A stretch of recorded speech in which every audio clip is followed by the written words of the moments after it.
This video is going to be slightly different from my normal video. To begin with, this is not a live commentary. I'm not playing the game and speaking live right now. The gameplay already been recorded. I'm merely just talking over it, so it's a post commentary. I just wanted to make this video to say thank you to all of you. My Hero is celebrating its first anniversary. The game's been out for a full year now, but that also means my channel is celebrating its first anniversary as well, because my first video was a year now as well, the day that this game came out. So we made it a year, and I'm gonna be honest, if you asked me a year ago where I saw the channel, I would not have an answer. The answer would not be with 21,300 subscribers. I would not say that. It's kind of crazy, the growth we've had in an entire year, and I really do appreciate every single one of you for coming into this little community that I'm slowly been building up, you know? All of you who click on the video, who watch it, like, comment, subscribe, share, all that stuff. I really do appreciate every single last one of you. Now then, in hindsight, I kind of wish I made a community post / a comment asking for some questions for like a Q&A type video, but we wing it in this household, so we're kind of gonna just freestyle this. Fan Thief, she did take some time out of her day, and she actually compiled a little bit of a list for me of questions that she sees pretty frequently in my comment section, and then I also put in some questions that I see every so often myself, so we're gonna do a little mini kind of Q&A session for this video. That being said, I think everyone in our community knows that I reply to every single comment, so if there is a question you want to ask, you are more than welcome to ask it, and I will reply to you. If it's kind of personal, I probably won't, because it might make me a little uncomfortable to do so, but yeah, you're more than welcome to just leave a comment and I'll reply to you. So the first question I get sometimes is, what made me want to do YouTube, as well as, was there anyone, like a content creator, who inspired me to do YouTube? And there actually was. There was one content creator who I watched for years by the name of Toga. He is a Dragon Ball content creator who also uploads fighting games as well. But I watched this man for years, and I always thought to myself that he's like a very genuine person. He's just a guy who really enjoys playing video games, and he happens to upload that. And I kind of just thought to myself, like, I'm a guy who genuinely enjoys playing video games and has fun with them. I could upload that as well. And so I decided to give that a try with Ultra Rumble. I actually, see, the first video on my channel was made September 28th, which is when this game officially came out, but I actually saved so many clips from the open beta for this game. My channel was made on June 3rd. I was planning on starting My Hero Ultra Rumble content back then, and just upload all the beta clips I had, because I had so many matches saved. They were all raw gameplay, none of it had like commentary at all. I didn't speak, that's another thing, fun fact. This channel, I was never going to speak on this channel. I was never going to commentate at all. If you go to the first, like, 4 videos on my channel, only one of them has my audio, and it's a video of me playing with my friends. The other matches, the other, like, videos I made, no audio at all. I've always felt, like, kind of insecure with my own voice, and so to have my voice on the internet was kind of terrifying to me. So originally, I was going to be just a non-commentary channel who uploaded nothing but raw gameplay, but for some reason, it was the Bakugo video, I believe. The Bakugo Might Be Broken video. I decided to commentate that video for whatever reason, and people seemed to kind of enjoy it at the time, so I was like, well, I'll go through all the characters in the game. Another fun fact, for those of you who are new, my first video on every single character starts with me in training mode, just going through their moveset, explaining their moves, and also their combos back in Season 1 if they had any. But that's how my first initial videos went, and I just kind of went through that, and I just kind of did that and commentated from there, because it seemed like people enjoyed it, and I wasn't really feeling super insecure about my voice anymore. But yeah, I was originally going to be a non-commentary channel. But you know, I feel like I'm going to be rambling so much in this video. There's so much I want to, I guess, talk about. But Toga, he was my main inspiration. Again, I watched him for years. He played a lot of Dragon Ball FighterZ, he would record his live commentary, and he was just having, like, so much fun with the game. Like, I could tell this man, it wasn't like a character or anything, he was genuinely just having so much fun with the game, and it made his videos super enjoyable. And I just thought to myself, well, I typically have fun when I play games too, so I'll just give it a try and upload some gameplay and see how it goes. And here we are now. It's really funny looking back on some of the old gameplay as well for some of my older videos, because one, the mic quality, very obviously different, but also I could tell that I was so, like, stiff making videos, because I would record, back then I would be recording around like 2 to 3 a.m. in the morning, so I was tired, but I was also just like, I was talking into a microphone to myself essentially, and it felt kind of weird to do. So like, I was watching some of my older videos, and I could just tell how, like, The only way I can phrase it, I was just stiff. I was just like really stiff and kind of awkward about it compared to like now where it's like I've been doing this for a full year now. So I feel very comfortable talking to a microphone and just being 100% myself to a microphone, I guess. It's just, it's quite a difference. It's quite a difference. But yeah, no, again, I feel like I should have made like a script or something to follow. I don't know. I feel like, again, Dadodoe was a big inspiration to me. And I just kind of figured, why not? You know, I had nothing to lose by uploading videos to YouTube. So I just kind of did it. And here I am, a year later, still doing it. So obviously it worked out for the best. Now this question, I don't really get far too often. I think most people, for the most part, know the answer to this, but some people are a little bit confused on it, so I'll just address it. Some people ask me, are my videos post-commentary or live commentary? Or they'll say, why are you speaking over this gameplay as if it's live? But everything, unless I mention otherwise, everything I upload on my channel is a live commentary. It's all me actively talking and playing all at the same time. You can almost always hear my controller because the way my microphone is angled. My microphone is kind of angled towards my hands a little bit. So whenever I press a button like this, I'm sure you hear me hitting my R2 button on my controller. You can usually hear it. All my videos are live commentary. Unless I mention otherwise, then it's not. But I'm always just playing live. I think the reason some people think that they're post commentary like this one is because they see that black box in the bottom left side of the screen. I record off of my PS5 for everything. So whether I'm doing live commentary or post commentary, it's always off my PS5. But I also, again, from noticing and just listening to my own voice when editing, you can very clearly tell when it's live commentary and post commentary, because the post commentary audio that I'm recording tends to be more clear, I feel like, than my live commentary audio. So there's kind of an distinct audio change between the post and live that makes it very clear which one I'm doing. But again, all my videos are live commentary unless I say otherwise. Another question I get pretty frequently is, what are my settings along with what rank am I? So let's begin with the settings right here. My settings, for the most part, they're mostly default. I've made some like slight changes to them, but for the most part, I play on default settings.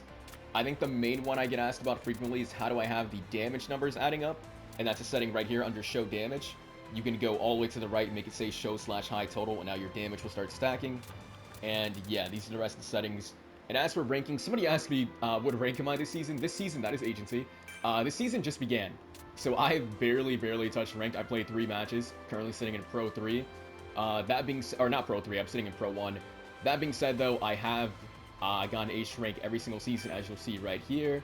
Ace rank, Ace rank, Ace rank, Ace rank, Ace rank, Ace rank. Every single season I've touched Ace. This season will be no different. I'll likely get Ace at some point this season, but again, it just began, so I'm only Pro 1.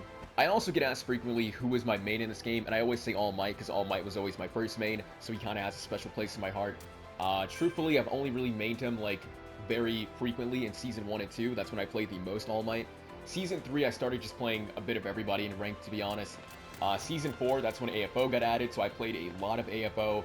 And then in Season 5, I started playing a lot of Mirio as well. And Season 6, it became Overhaul as well as Tech Shoto. I kind of just started gravitating to the new characters and just playing them a lot because it was just like new content and they were very fresh and fun. Right now, I've been playing a lot of Hawks nonstop, and he's looking like he might become my newest main. That being said, I do expect him to get some nerfs going forward, but I'll probably still play him a lot after that because his whole gameplay is very fun. And on top of that, I'm also asked very frequently, how do I end up with so many roll tickets? I mean, I just rolled... I just had 1,200 tickets when I rolled for Hawks, right? I spent 400, and now I'm already back to 1,100.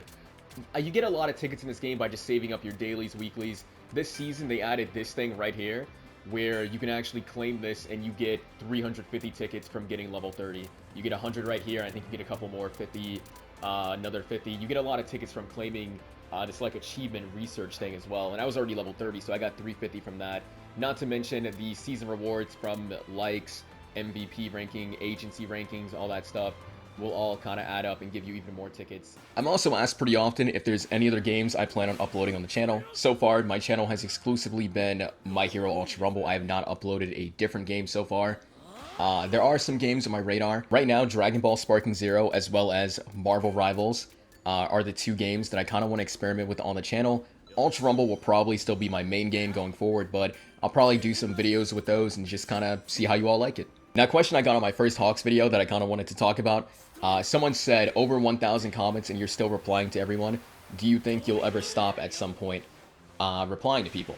And to answer that question, the way I've seen it ever since my channel was created, I'm very appreciative to anyone who just takes the time to leave a comment, right? If you take the time to leave a comment, the least I can do is take the time out of my day to read your comment and give you a reply. So I'll keep trying to reply to every comment for as long as I can, and see how that goes. Now, another question I get asked pretty often is also who my favorite anime character is in My Hero, as well as just who my favorite villain is and my favorite hero is. My favorite character, it's Mirio. I love Mirio's personality, and I also like watching the character fight. It's very satisfying to see.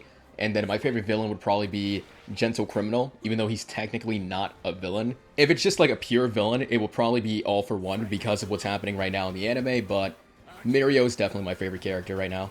Moving on from that, I'm also often asked what character I want to see get added to this game. This game seemingly just kind of takes characters from One's Justice and One's Justice 2 and implements them into the Ultra Rumble, so bearing that in mind, I'd love to see them port Gentle Criminal, Stain, Nejire, and Jiro on over. I think they'd all be very cool characters to see being played in Ultra Rumble. Will I ever do a face reveal is also another commonly asked question. Right now, I have no plans of doing one, but that can change in the future. I have no idea when, but as of right now, I have no plans of doing one, so there won't be any face reveal anytime soon. This question is just wild. It just says, do I stream / will I ever stream again, which is just wild. That's actually wild. I do stream, for those of you who don't know. Well, I do have a Twitch account, for those of you who don't know. It's charismatic. It's twitch.tv/charismaticdemon if you want to follow it. That's where I will stream, or where I would stream if I did. YouTube's like my main priority. I kind of really just want to be like super consistent with YouTube above all else. So I prioritize that a lot. And then usually once I have a video up, I start just replying to comments, or I start just trying to relax. Like I'll put on some Netflix, watch a show, watch some YouTube maybe. Or I might play some games with some people close to me, just kind of like relax a little bit. But I really do want to get back to streaming, and I do want to, do some streams every now and then, so I'll try to fit streaming into my schedule to the best of my ability. And this feels like a good point to wrap it up. This feels like a really good point. Again, thank you to all of you. Last year, I kind of just like threw a dart in the void that is YouTube. I didn't really use social media to push my videos. I didn't even tell my friends about my videos either to have their support. I just had 0 subscribers and just kind of aimlessly started uploading, and here we are now. And I guess I will actually answer one final question, which it's something I get every so often from people who are also trying to become content creators and just build up subscribers, and it's basically just, do I have any tips to grow a channel? I have none. I have none. I'm winging this. I've been winging this for a year now. I've just been kind of going along with the flow. The main thing I can say is just something I've heard numerous other content creators say, and this is something I fully believe as well. Enjoy it. Don't try to be like, oh, I want to be Mr. Beast. I want to be Mr. Beast. I want to be rich out of my mind. Just enjoy what you're doing. Enjoy playing the game. That's basically just what I do. I just literally start recording, and I just play the game how I normally do. The only difference is, instead of keeping the things I think inside of my head, I'm literally just saying everything I think. That's my whole like live commentary thing. I'm just saying what I think, just out loud. That's all it is. But yeah, just have fun with the whole thing. Don't like stress yourself out with numbers or anything like that. Just enjoy the ride, and it'll be fun. Now then, again, a very big thank you to all of you for just watching this video and just watching my videos in general. Obviously, none of you are under obligation to do so, and yet many of you do. So I really do appreciate all of you for taking the time out of your day and giving my videos a watch for however long you watch them for. And also just like a thank you to My Hero Ultra Rumble as well. This game, as much shit as I may give it, this game has impacted my life very, very greatly for the better. So a very, very big thank you to My Hero Ultra Rumble. I'm super happy this game came into existence, and hopefully the devs will continue to support it, and as long as they do, I'll keep playing. Alright then, that's going to be enough talking for me. Once again, thank all of you for everything you've all done for me, and I hope everything's going well in all your lives. If things aren't going so well, I genuinely do hope they get better for you. You are in fact appreciated, and never forget that. And with that being said, I guess I'll catch you all in the next one. Happy 1-year anniversary. Later.